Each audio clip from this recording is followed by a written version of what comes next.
The Senate Guard, also referred to as the Republic Guard, Blue Guards, the Defenders of Democracy, or the original Boys in Blue, was an elite, I don't mean to get a lot of hate for that one, but they were the original Boys in Blue. It's true. Look at the Phantom Menace. They were an elite security force of the Galactic Republic. Before and during the Clone Wars, they were formed of conscripted men rather than clones. They protected the Galactic Senate and the Supreme Chancellor until Palpatine replaced them with his infamous Royal Red Guards. Next to the Jedi Order, the Senate Guards were seen as the defenders of democracy and symbols of security, especially during the last centuries of the Republic, when there was no standing army. They could also escort senators and dignitaries when needed, such as when they escorted Padme and Duchess Satine during the Clone Wars. They were also frequently present during political talks and negotiations to provide security to those involved, like at the Festival of Light on Mandalore with Duchess Satine again. The best of the Senate Guards would be invited to become a part of the elite Senate Commandos division who would carry out secret government missions, like we see in some parts of the Clone Wars and that we'll talk about in the second part of this video. Towards the end of the Clone Wars, Palpatine began to phase out the Senate Guards with the clone shock troopers of the Coruscant Guard. This is why the shock troopers searched for Yoda in Episode 3 and not the Senate Guard, even though their fight took place in the Senate building. Senate Guards were easily identified by their blue robes and large helmets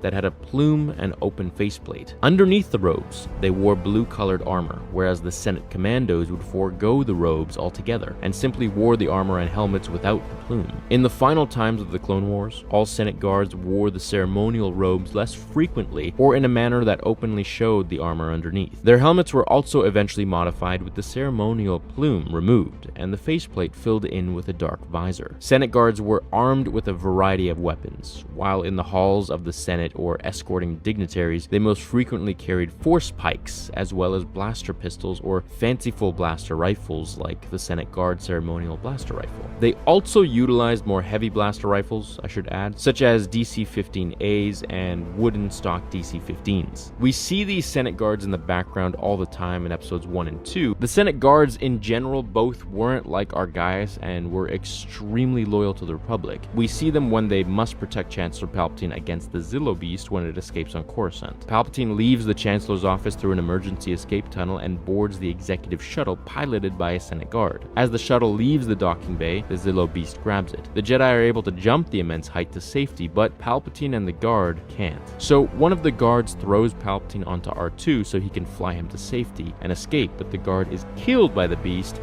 as a self-sacrifice. So they were very loyal, that they were willing to die for it, much like the clones and Royal Red Guards.